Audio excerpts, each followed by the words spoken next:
ठीक है ना फोटो।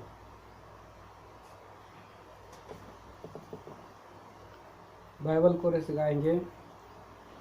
दुनिया में सबसे प्यारी पुस्तक बाइबल, दुनिया में सबसे प्यारी पुस्तक बाइबल, पढ़े जो इसको रोज बरोज, राह में खतरा कोई ना हो दुनिया में सबसे प्यारी पुस्तक Bible.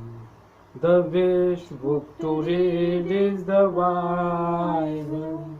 The best book to read is the Bible. If you read it every day, it will help you all the way. All the best book to read is the Bible.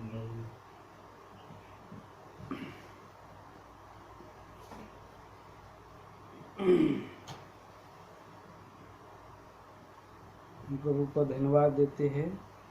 आराधना का वचन दिया, इस समय प्रभु हमें मेज में लेके आए। तो आइए कुछ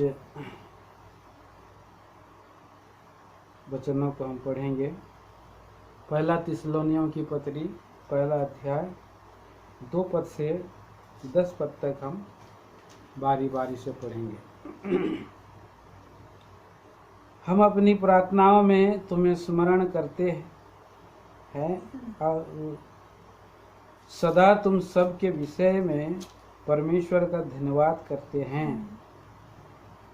3 वचन पढ़ें। और अपने परमेश्वर और पिता के सामने तुम्हारे विश्वास के काम और प्रेम का परिश्रम और हमारे प्रभु यीशु मसीह में आशा की दृढ़ता को लगातार स्मरण करते हैं। हे भाइयों, परमेश्वर के प्रिय लोगों, हम जानते हैं कि तुम चुने हुए हो, क्योंकि हमारा सुसमाचार तुम्हारे पास न केवल शब्द मात्रा में ही वरन सामर्थ और पवित्र आत्मा में और बड़े निश्चय के साथ पहुंचा है। जैसा तुम जानते हो कि हम तुम्हारे लिए तुम्हारे बीच में कैसे बन गए थे। तुम बड़े क्लेश में पवित्र आत्मा के आनंद के साथ वचन को मानकर हमारी और प्रभु की सी चाल चलने लगे। यहाँ तक कि मकीदुनिया और अखाया के सब विश्वासियों के लिए तुम आदर्श बने, क्योंकि तुम्हारे यहाँ से न केवल मकीदुनिया और अखाया में प्रभु का वचन सुनाया गया, पर तुम्हारे विश्वास की जो परमेश्वर पर है हर जगह इसी चर्चा फैल गई है कि हमें कहने की आवश्यकता ही नहीं। क्योंकि वे आप ही हमारे विषय में बताते हैं कि तुम्हारे पास हमारा आना कैसे हुआ और तुम कैसे मूर्तों से परमेश्वर की ओर फिरे, ताकि जीवते और सच्चे परमेश्वर की सेवा करें और उसके पुत्र के स्वर्ग पर से आने की बाट जोते रहो, जिसे उसने मरे हुओं में से जिलाया, अर्थात यीशु की, जो हमें आने वाले प्रकोप से बचाता है। एक और पद हम पढ़ेंगे, याकूब की पत्री, उसका पहला अध्याय, याकूब फर्स्ट चैप्टर, और हम पढ़ेंगे प्रियो 2 और 3 और प्रियो 4 पद तक पढ़ेंगे। मैं 2 पढ़ता हूँ, आप 3 पढ़ें, 4 साथ में पढ़ेंगे।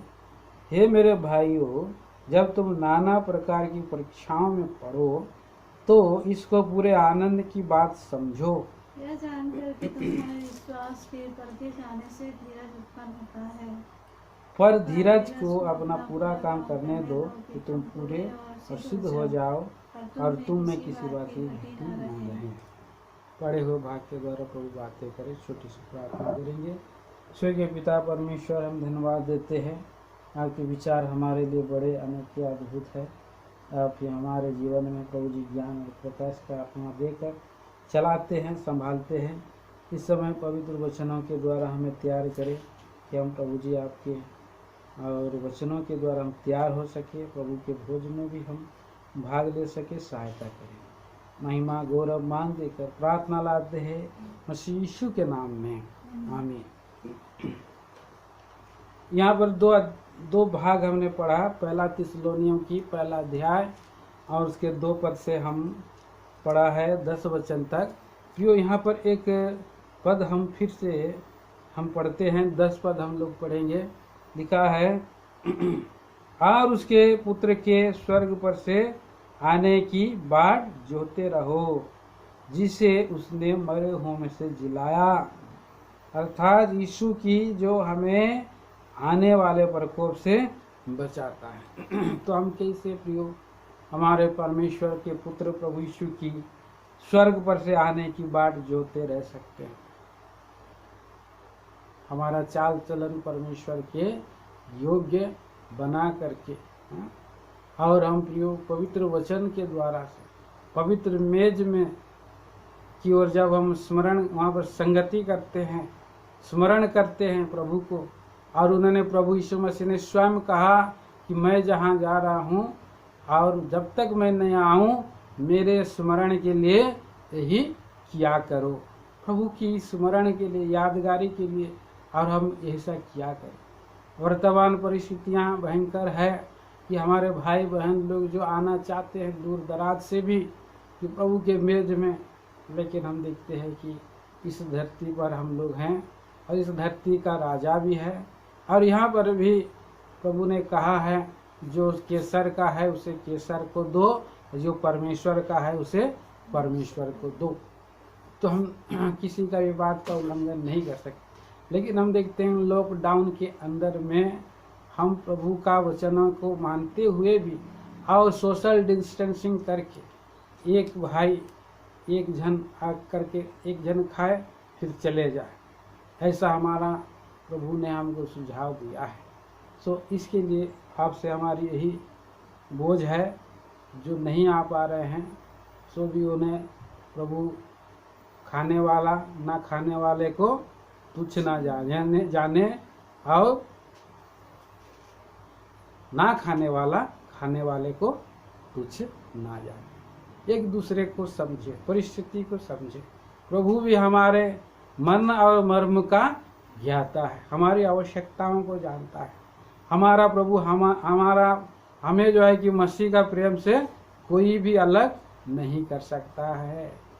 क्या प्रधानता, क्या अधिकार, क्या सामर्थ, कोई भी प्रभु का मसीह का प्रेम से हमें अलग नहीं कर सकता। यहाँ पर पौलुस प्रेरित थिस्सलुनीयों की मंडली में 2 पद में लिख रहा है, 2 पद में कहता है, पढ़िए। हम अपनी प्रार्थनाओं में तुम्हें स्मरण करते और सदा तुम सबके विषय में परमेश्वर का धन्यवाद करते हैं। हम प्रिय भाई बहनों, लॉकडाउन के अंदर में हम लोग हैं, हम चाहते हुए भी नहीं देख पाते हैं। आप मुझे देख पाते हैं, लेकिन मैं आपको विश्वास से देख पा रहा हूँ, और मैं जो है प्रभु ने अनुग्रह दिया कि लगातार आपको स्मरण कर रहा हूँ, और भी धन्यवाद के साथ मैं स्मरण कर रहा हूँ, धन्यवाद के साथ मैं प्रार्थना करता हूँ। और आपका काम जो है गुप्त में जो है प्रभु के लिए जो काम आप कर रहे हैं वह भी प्रार्थना में उठा रहे हैं। प्रेम का, विश्वास का काम प्रार्थना है, विश्वास का काम प्रार्थना में आप लोग विश्वास से प्रभु का काम कर रहे हैं। प्रार्थना भी एक बहुत बड़ा काम है। यह ना समझे कि प्रार्थना केवल और ये जो है काम नहीं है। प्रार्थना एक प्रकार का परिश्रम है, काम है। मेरे प्रियो, पढ़िए उसका कुलुसी का 4 अध्याय का 12 पद में इपफ्रास को क्या कहता है पौलुस प्रेरित। इपफ्रास जो तुम में से है और मसीह यीशु का दास है, तुम्हें नमस्कार कहता है और सदा तुम्हारे लिए प्रार्थनाओं में प्रयत्न करता है। क्या कर रहा है? प्रार्थनाओं में प्रयत्न करता है, प्रयत्न, परिश्रम कर रहा है। इंग्लिश बाइबल में हम देखते हैं प्रार्थना में प्रयत्न के साथ साथ परिश्रम कर रहा है। प्रार्थना जब एकांत में आप करेंगे, संघर्ष है ये, प्रार्थना एक संघर्ष है, लड़ना है ये अंधकार की शक्तियों से, जब आप प्रार्थना में झुकेंगे तो अंधकार की शक्तियाँ बड़ी बड़ी जो है बातों को लेकर के आई, दुनिया की बातों को माइंड में लेकर के आती है। और बाइबल पढ़ते हैं, प्रार्थना करते हैं तो मनुष्य को झपकी आना चालू हो जाते, नींद आना चालू हो जाता। और कई बार जो है कि ऐसे ही सो जाते। तो यूहन्ना पतमुस के नाम के टापू में भी वो भी ऐसे ही निराश हताश होकर के सो गया था। पर संघर्ष करते ही रहना है। दूसरा कुरिन्थियों की पत्री में 10 अध्याय में हम पढ़ते हैं कि हमारी हथियार कैसा है, गढ़ों को ढा देने के लिए परमेश्वर के द्वारा सामर्थ्य है। परमेश्वर के द्वारा सामर्थ्य हथियार है, गढ़ों को ढा देता है प्रियो। शैतान के युक्तियों को, गढ़ों को ढा देने के लिए अभी प्रभु, इसीलिए इन दिनों में प्रभु ऐसा परिस्थिति लेकर के आता हूँ। हाँ, जो काम करता है हम लोग नहीं समझते हैं। प्रभु ने कहा है जो मैं अभी कर रहा हूँ अभी नहीं समझ गया, लेकिन उसके बाद समझेगा। अभी समझने का अभी जो है आपको बस समझ नहीं दिया गया है, ज्ञान नहीं दिया गया। प्रभु के चेले लोग भी कितने कितने बार जो है प्रभु की जो दृष्टांत था, नीति वचन थी, इन सबों को सारे चेले समझ नहीं पाते थे। प्रभु का साथ साथ में रह रहे थे, लेकिन जो इमाउस की नगर में जाने वाले व्यक्ति लोग दोनों वो भी नहीं समझे थे। वर्तमान परिस्थिति का छुटकारा समझ रहे थे, लेकिन प्रभु तो आनंद काल का छुटकारा देने के लिए आए थे।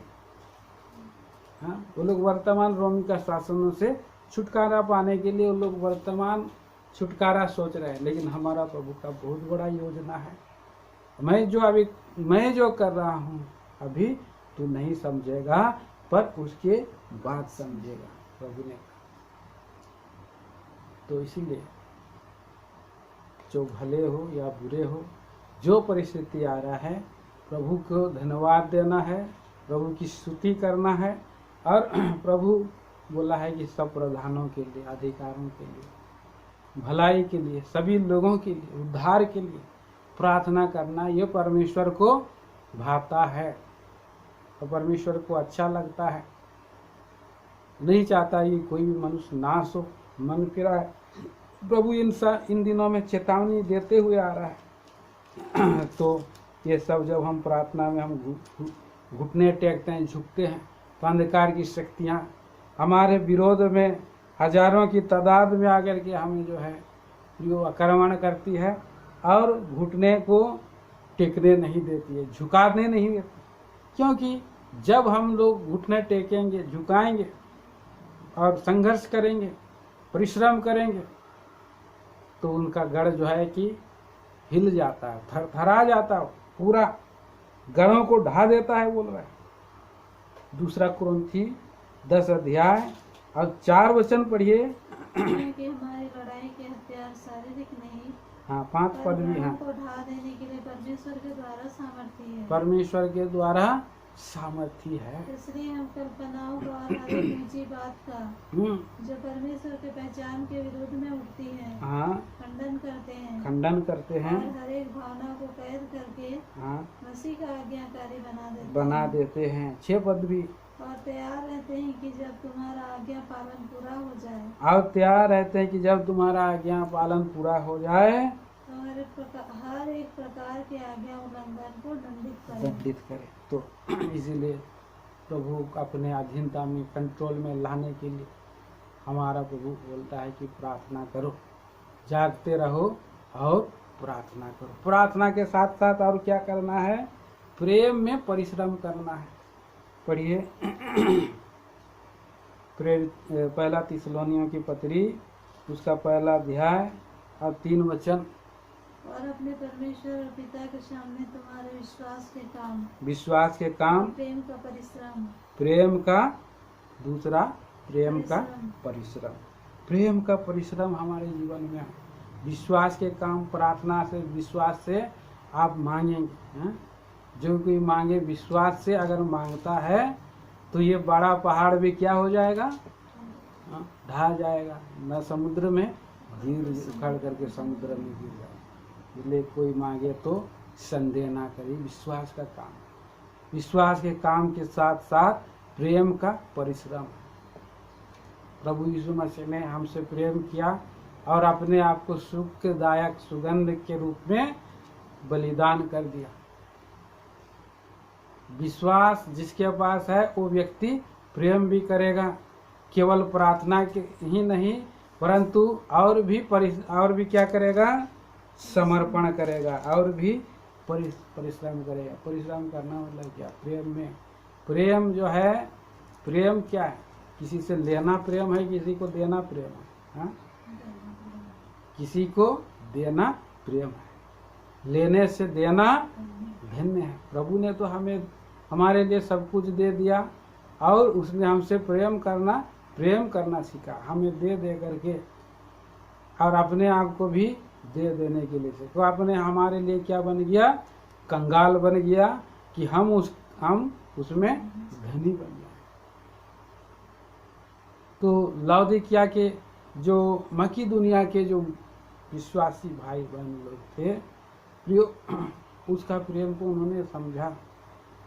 मकी दुनिया के भाई बहन लोग समझा कि प्रभु ने हमसे प्रेम किया और अपने आप को दे दिया, तो हम भी क्यों ना प्रभु के लोगों के लिए, जो जरूरतमंद है, जो घटी में है, जो दुर्बल परिस्थिति में, उनके लिए अपने आप को हम दे दें। उन्होंने इस बात को और अच्छा सा उन्होंने पूरा किया। उनके क्लेश में भी, तुम बड़े क्लेश में भी, क्या बोला, 6 पद में पढ़े, तुम बड़े क्लेश में पवित्र आत्मा के आनंद के साथ हाँ, वचन को मानकर हाँ, हमारी और प्रभु की सी चाल चलने हाँ, लगे। हमारी और प्रभु की सी चाल। प्रभु की चाल क्या है, प्रभु ने क्या सिखाया, लेने से देना धन्य है। और उन्होंने बड़े क्लेश में भी, इस बात को हम दूसरा और कुरिन्थियों के पत्री 8 अध्याय में हम पढ़ते हैं कि उन्होंने क्या किया मेरे प्रियो, उन्होंने क्लेश में और बड़ी परीक्षा में भी और बड़ी उदारता दिखाई है। उन्होंने 2 पद में 8 का 2, दूसरा कुरिन्थियों की पत्री 8 अध्याय 2 वचन। क्लेश की बड़ी परीक्षा में, हाँ, उनके बड़े आनंद और भारी कंगालपन में उनकी उदारता बहुत बढ़ गई। वो प्रियो, उनकी उदारता बहुत बढ़ गई है। और उनके विषय में हाँ, मेरी यह गवाही है कि उन्होंने अपनी सामर्थ्य भर सामर्थ्य से भी बाहर मन से दिया। हाँ, मन से दिया। उनके विषय में मेरी यह गवाही है कि उन्होंने अपनी सामर्थ्य भर वरन सामर्थ्य से भी बाहर मन से दिया। और आगे, इस दान में पवित्र लोगों की सेवा में भागी होने के अनुग्रह के विषय तुमसे बार बार विनती की। तो आगे पढ़ते हैं 5 पद। और जैसी हमने आशा की थी वैसे ही नहीं, पर उन्होंने प्रभु को फिर परमेश्वर की इच्छा से हमको भी अपने आप को दे दिया। कितना सुंदर बात है मेरे प्रियो। यहाँ पर मक्की दुनिया में के लोग क्लेश और बड़ी परीक्षा में और कंगालपन में उदारता उनकी बढ़ गई। आज क्लेश है चारों ओर, बड़ी परीक्षाएं हैं मनुष्य के जीवन में, पर कंगाली में भी उन्होंने उदारता दिखाई। मैं बहुत ही धन्यवाद देता हूँ हमारे प्रिय भाई बहन लोग जो कलीसिया में, मंडली में, इसी रीति से जो गुप्त रूप में, मैं नाम नहीं लेना चाहता हूँ, लेकिन उन्होंने उदारता दिखाई है। अपने भंडारों में से, कंगालीपन से भी अपने भंडारों में से कुछ ना कुछ निकाला और उन्होंने जो है अनाथ, विशेष करके जो लॉकडाउन में दुखी हैं, जिनका काम धंधा नहीं है और जिनको जो है घटी है खाने पीने का वस्तु की, ऐसे लोगों के लिए उन्होंने कुछ चंदा इकट्ठा दिया। उसके लिए मैं प्रभु का धन्यवाद देता हूँ और उनको प्रभु और भी आशीष दे और भी बढ़ाए। सो इस तरह से जो प्रभु का वचन में हम पढ़ते हैं 9 अध्याय में, ओ प्रियो, कितना सुंदर बात है। अध्याय का 9 पद में पढ़िए। जैसा लिखा है जैसा लिखा है उसने बिखेरा, उसने बिखेरा, उसने कंगालों को दान दिया, उसने कंगालों को दान दिया। उसका धर्म सदा बना रहेगा। हाँ, कंगालों को बिखेरा, उनका धन सदा बना रहेगा। हाँ, उसका धर्म सदा बना रहेगा। वो बहुत सारे लोगों को धन्यवाद के लिए लेकर के आने वाले हैं। 9 अध्याय का 12 वचन में। हाँ पढ़िए। क्योंकि इस सेवा को पूरा करने से न केवल हाँ पूरा पढ़िए, 10 से पूरा पढ़िए। हाँ, अतः जो बोने वाले को बीज और भोजन के लिए रोटी देता है वह तुम्हें बीज बीज देगा और उसे फलवंत करेगा। हाँ, और तुम्हारे धर्म के फलों को बढ़ाएगा। तुम्हारे धर्म के फलों को बढ़ाएगा। तुम हर बात में सब प्रकार की उदारता के लिए जो हमारे द्वारा परमेश्वर का धन्यवाद करवाती है धनवान किए जाओ। धनवान किए जाओ। आगे भी। क्योंकि इस सेवा के पूरा करने से न केवल पवित्र लोगों की आवश्यकताएं पूरी होती है, हाँ, परंतु लोगों की ओर से परमेश्वर की भी बहुत धन्यवाद होता है। परमेश्वर की बहुत धन्यवाद होता है। आगे भी पढ़िए। क्योंकि इस सेवा को प्रमाण स्वीकार कर वे परमेश्वर की महिमा प्रकट करते हैं। हाँ, कि तुम मसीह के सुसमाचार को मानकर उसके अधीन रहते हो और उनकी और सबकी सहायता करने में उदारता प्रकट करते रहते हो। आगे भी। और वे तुम्हारे लिए प्रार्थना करते हैं और इसलिए कि तुम पर परमेश्वर का बड़ा ही अनुग्रह है। तुम्हारी लालसा करते रहते हैं। परमेश्वर का उसके उस दान के लिए जो वर्णन से बाहर है। धन्यवाद प्रभु। देखिए कितना सुंदर ये मकी दुनिया की कलीसिया में उन्होंने जो है एक नमूना बना, दान दे करके घटी में भी खुद दिया और अपने आप को भी दे दिया। और इसी रीति से उन्होंने जिनकी जैसी आवश्यकता है दीन दरिद्रों की, उनको घटी को कुछ भी पूरा किया। कोई एक कोई नमक को दे दिया, हाँ, कोई नमक का ही पैसा दे दिया, वो भी बहुत बड़ी बात है। वो भी बहुत बड़ी बात है। सो इस तरह से भाई बहन लोग किया, उस प्रेम को जो उन्होंने चखा है उन्होंने दिया है। उन्होंने जो है प्रेम का परिश्रम किया है। प्रभु उनके लिए प्रतिफल है।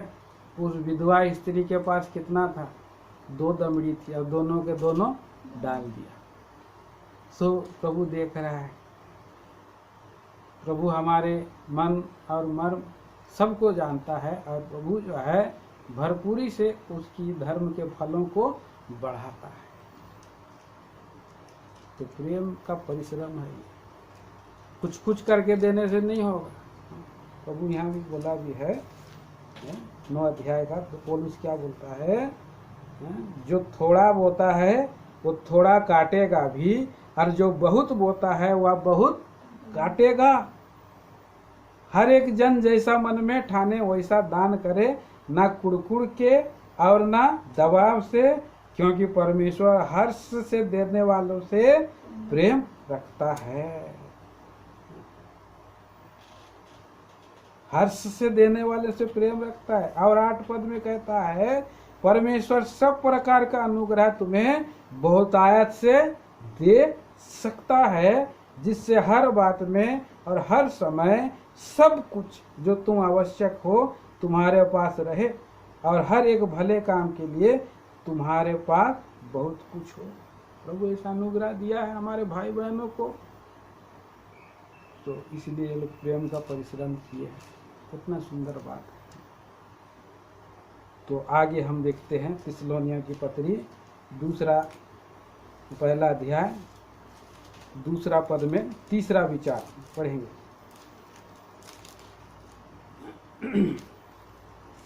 पढ़िए।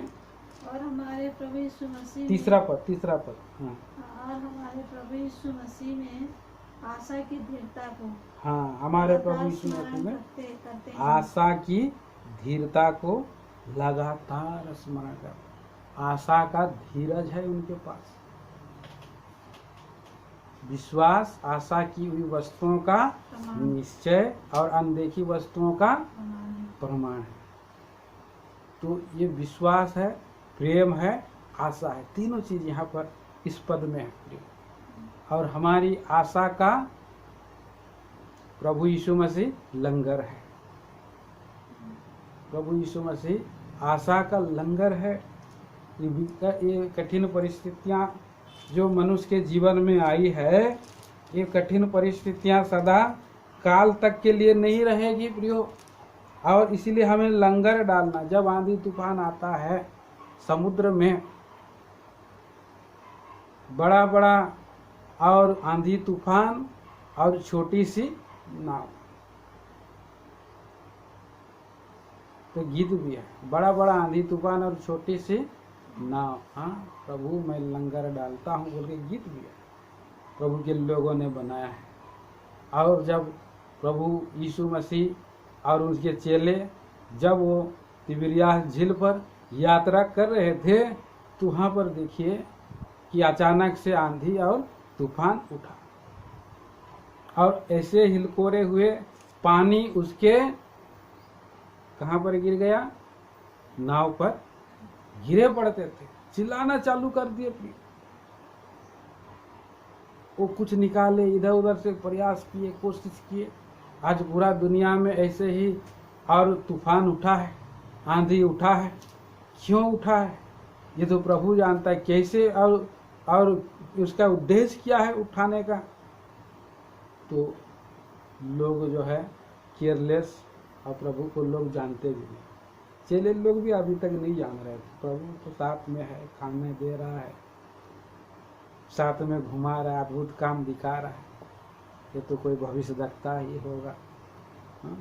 अच्छा व्यक्ति होगा। बहुत लोग उसको जो है अलग अलग दृष्टिकोण से देख रहे थे, उसको समझ नहीं पा रहे थे। इसलिए प्रभु ये उद्धार, ये जो परिस्थिति वहां पर गया और ऐसा परिस्थिति लेकर के आया। आज हमारा सृष्टिकर्ता परमेश्वर से लोग अनजान है। हाँ, स्वर्ग और पृथ्वी के नीचे में एक ही नाम दिया गया जिसके द्वारा से मनुष्य उद्धार पा सके, और उस उद्धारकर्ता से लोग अनजान हैं। संसार में चल रहे हैं, यात्रा कर रहे हैं, और बंदरगाह में कितना क्या क्या कमा रहे हैं। पढ़ेंगे, आइए भजन संहिता 107 अध्याय, शाम भजन संहिता की किताब 107 पढ़े, उसका 23 वचन से। जो लोग जहाजों में समुद्र पर चलते हैं, जो लोग जहाजों में समुद्र पर चलते हैं और महासागर पर होकर व्यापार करते हैं। हाँ, आज इस संसार में व्यापार बहुत ज्यादा बढ़ गया, समुद्र में यात्रा चल रहा है।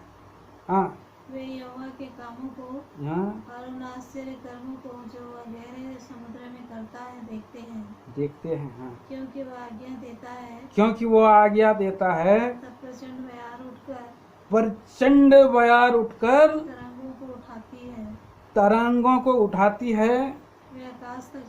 वे आकाश तक चढ़ जाते हैं, गहराई में उतर आते हैं, वो गहराई में भी उतर आते हैं। और क्लेश के मारे हाँ, उनके जी में जी नहीं रहता। क्लेश के मारे आज दुनिया में ऐसा भयंकर क्लेश है, क्लेश के मारे अभी उनका जी में जी नहीं है। हाँ, वो चक्कर खा रहे हैं, मतवाले की भांति लड़खड़ाते, मतवाले की नाई वो लड़खड़ा रहे हैं, और उनकी सारी बुद्धि मारी जाती है। आज किसी के पास भी कोरोना वायरस का सटीक जो है खोज नहीं है, बुद्धि मारी गई है प्रियो। बस हाँ। तो आज देखिए संसार रूपी समुद्र है, लोग व्यापार में हैं, लोग जहाज के पानी जहाज में भी हैं, और बहुत लोग एरोप्लेन में भी हैं, और प्रियो अपने अपने मन की इच्छा कर रहे हैं। और इसलिए वो काम को ही क्या बना चुके हैं, देवता बना चुके हैं।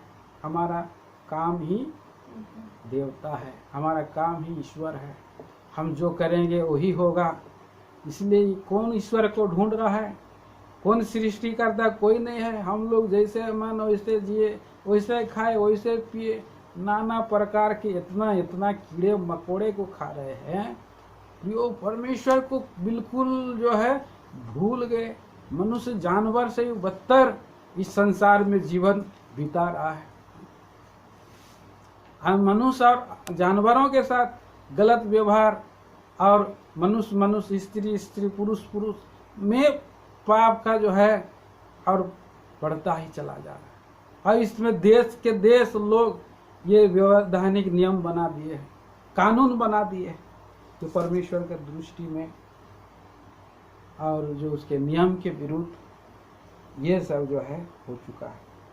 तो इसके कारण से हम देखते हैं आज इस संसार में जो है भयंकर प्रभु ने आज्ञा दिया और प्रचंड बयार तरंगों में को उठाती गई है। वे आकाश तक चढ़े और गहराई में उतरे। क्लेश के मारे मनुष्य के अंदर में जी नहीं है। लोग चक्कर खा रहे, मतवाले हो रहे, लड़खड़ा रहे, गिर जा रहे, बुद्धि मारी जा रही है।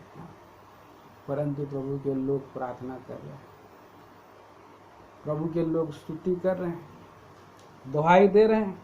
पढ़िए 28 वचन। तब वे संकट में यहोवा की दुहाई देते हैं, जब वो संकट में यहोवा की दुहाई देते हैं, प्रभु उनको सकेती से निकालता प्रभु है। उनको सकेती से निकालता है। सकेती से निकाल रहा है, निकालेगा प्रभु। आंधी को शांत करता है, तरंगे बैठ जाती। एक आशा का लंगर है कि चेलों के पास आशा का लंगर है। पुकारे, हे प्रभु हमें बचाओ, हम नाश हुए जा रहे। प्रभु यीशु मसीह तबरियास के झील में भी ऐसे चेलों के साथ जा रहा है। आंधी प्रचंड बहार उठी और प्रभु को सो रहे थे, लेकिन जगाए। प्रभु नहीं सोते हैं, न सोते हैं न ऊँगते हैं, सृष्टिकर्ता परमेश्वर। लेकिन उनका जो विश्वास प्रभु में होने के कारण ये परिस्थिति आई और लोग पुकारे। आइए इब्रानियों की पत्री 6 अध्याय में लिखा है। इब्रानियों की पत्री 6 अध्याय और उसका 18 वचन 19 वचन। ताकि दो बेबदल बातों के द्वारा जिनके विषय में परमेश्वर का झूठा ठहरना अनहोना है। परमेश्वर का झूठा ठहरना अनहोना। प्रभु कभी झूठ नहीं बोलता है। वो आएगा तो आएगा, तो उस आने वाले प्रकोप से बचाने के लिए हमें उसके ऊपर में आशा रखना है। आगे दृढ़ता से हमारा ढाढ़स बन जाए, दृढ़ता से हमारा ढाढ़स बन जाए। जो शरण लेने को इसलिए दौड़े हैं, शरण लेने के लिए हम इसलिए दौड़े हैं कि उस आशा को जो उस आशा को सामने रखी हुई है प्राप्त करें। सामने रखा हुआ आशा को प्राप्त करें। शरण के लिए हम दौड़ रहे हैं, प्रभु के पास हम दौड़ रहे हैं, जा रहे हैं। और 19 वचन। वह आशा हमारे प्राण के लिए ऐसा लंगर है। 19 वचन में वह आशा हमारे प्राण के लिए ऐसा लंगर है, जो स्थिर और दृढ़ है, जो स्थिर है और दृढ़ है, और पर्दे के भीतर तक पहुंचता है। वो आशा हमारा पर्दे के भीतर तक, प्रभु यीशु मसीह तक पहुंचता है। आगे जहाँ यीशु ने मलकीसिदक की रीति पर सदाकाल का महायाजक बनकर हमारे लिए अगुआ के रूप में प्रवेश किया है। हमारे लिए कैप्टन के रूप में, अगुआ कैप्टन के रूप में प्रवेश किया है। वो हमारा आशा है।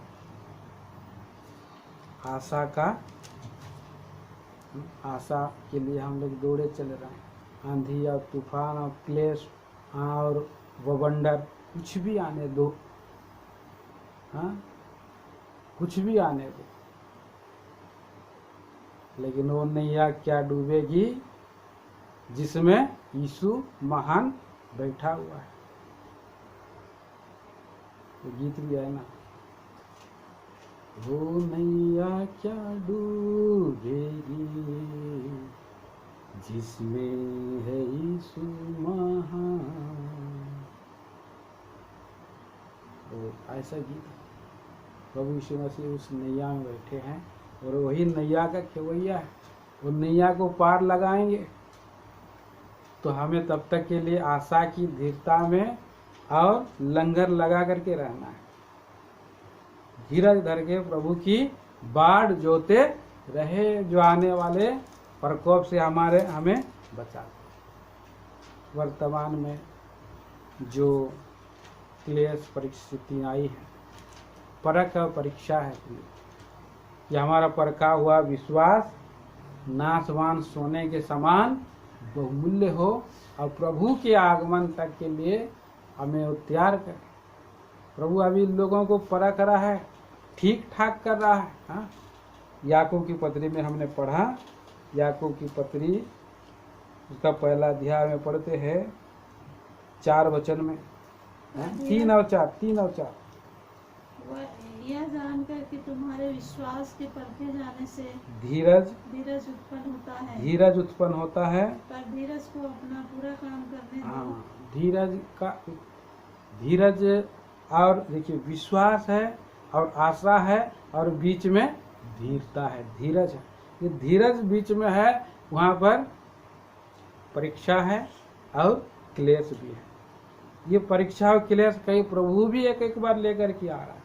क्यों लेकर के आ रहा है? क्योंकि हमारे अंदर में जो मलिनता है, जो गंदगी है, जो संसारिकता है, उन सबों को हटाना चाहता है।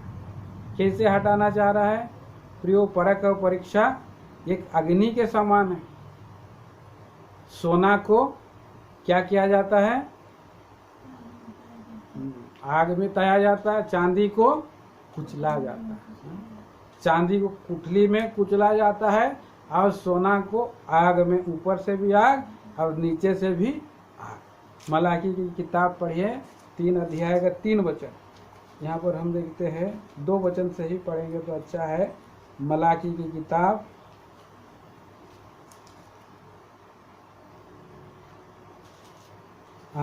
मलाकी की किताब उसका 3 अध्याय का 2 वचन। परंतु उसके आने के दिन को कौन सह सकेगा? हाँ, भयंकर दिन आने वाला, आने का दिन में कौन सह सकेगा? और जब वो दिखाई दे तब कौन खड़ा रह सकेगा? कौन खड़ा रह सकेगा? क्योंकि वह सोनार की आग और धोबी के साबुन के समान है। हाँ, धोबी के साबुन के समान है। रगड़ रगड़ के प्रभु अभी विश्वासी लोगों को चमकाना चाहता है, वस्त्र को पूरा साफ करना चाहता है। सोनार की आग जैसा ऊपर से और जैसा नीचे से जो है आग निकल के उसका मैला निकालता, वो दिन अभी है। और 3 वचन, वह रुपये का ताने वाला और शुद्ध करने वाला बनेगा। और वो शुद्ध करने वाला बनेगा। और लेवियों को शुद्ध करेगा। वो लेवी, प्रभु के लोग सारे लेवी लोग हैं, लेवियों को शुद्ध करेगा और उनको सोने रुपये के समान निर्मल करेगा। हाँ, तब वे यहोवा की भेंट धर्म से चढ़ाएंगे। हाँ, और तब यहूदा और यरूशलेम की भेंट यहोवा को ऐसे भाएगी जैसे पहले के दिनों में हाँ, और प्राचीन काल में भाती थी। हाँ, तो ऐसा परिस्थिति आ रही है इन दिनों में। ये प्रभु का दिन आने वाला है। उसके सामने में खड़ा होने के लिए प्रभु के लोग जो ज्वेल्स हैं, जो और बहुमूल्य लोग हैं, अब उनको प्रभु जो है सोनार के आग को में लेकर के जा सकता है। धोबी का साबुन के समान और रुपये का ताने वाले के समान इस तरह से निर्मल कर रहा है, प्रभु शुद्ध करना चाहता है। शुद्ध और पवित्र करके दुख रूपी भट्टी में ले करके जाकर और जब सब और आशा की धीरता में बाट जोते रहने से सब मलिनता को निकाल देगा और वो प्रभु के लोग क्या हो जाएगा और उसके प्रभु के आगमन की बाट जोते हुए पाए जाएंगे। प्रभु हमें तैयार करे, हम इसी रीति से अपने आप को जांचिए, परखिए, ठीक ठाक करिए। जो वर्तमान 2 महीने का लॉकडाउन है, इसमें प्रभु हमको शुद्ध करे, पवित्र करे। हमारे अंदर में जो कुछ भी मलिनता है, गंदगी है, जो वो सारी गंदगी मलिनता से हम शुद्ध पवित्र प्रकृष्ट हो और प्रभु के लिए हम तैयार हो। तो आइए हम अपने आप को जांचेंगे, परखेंगे। और आशा की धीरता, 3 चीज़ हमने देखा, विश्वास का काम, प्रेम का परिश्रम, आशा की धीरता। उसके बीच में ही हमारे लिए परख परीक्षा और ये धीरता के बीच में दुख रूपी अग्नि, इसमें से पार होकर के जो प्रभु बड़े क्लेश में भी आनंद के साथ प्रभु के लिए एक नमूना और गवाही, प्रभु की सी चाल अगर कोई चल रहे हैं तो ये लोग ही है जो आने वाले प्रकोप से बच जाएंगे और प्रभु यीशु मसीह उनको बचा लेगा। प्रभु हमें आने के लिए और आशा दिया है, जो प्रभु झूठ नहीं बोलता है। मेज हमें प्रभु के आगमन तक के लिए तैयार करता है। आइए हम प्रभु के चरणों में बैठे जांचे और इसमें हम पाए जाएं। प्यार पिता परमेश्वर, हम धन्यवाद देते हैं, आपके विचार हमारे लिए बड़े अद्भुत हैं, निराले हैं। प्रभु जी, आराधना का वचन, मेज का वचन के द्वारा हमें बातें किया, हम धन्यवाद देते हैं। स्वर्गीय पिताजी, उन वचनों के घेरे में हमें बनाए रख, आज और अनंत काल के लिए तैयार करें। विनती प्रार्थना धन्यवाद को मसीह यीशु के नाम में मांगते हैं, आमीन। आप प्रभु यीशु मसीह का अनुग्रह, परमेश्वर पिता का प्रेम, पवित्र आत्मा की मीठी गहरी सहभागिता हमारे और सारे संतों के साथ सदा सर्वदा होता रहे, आमीन। जय मसीह।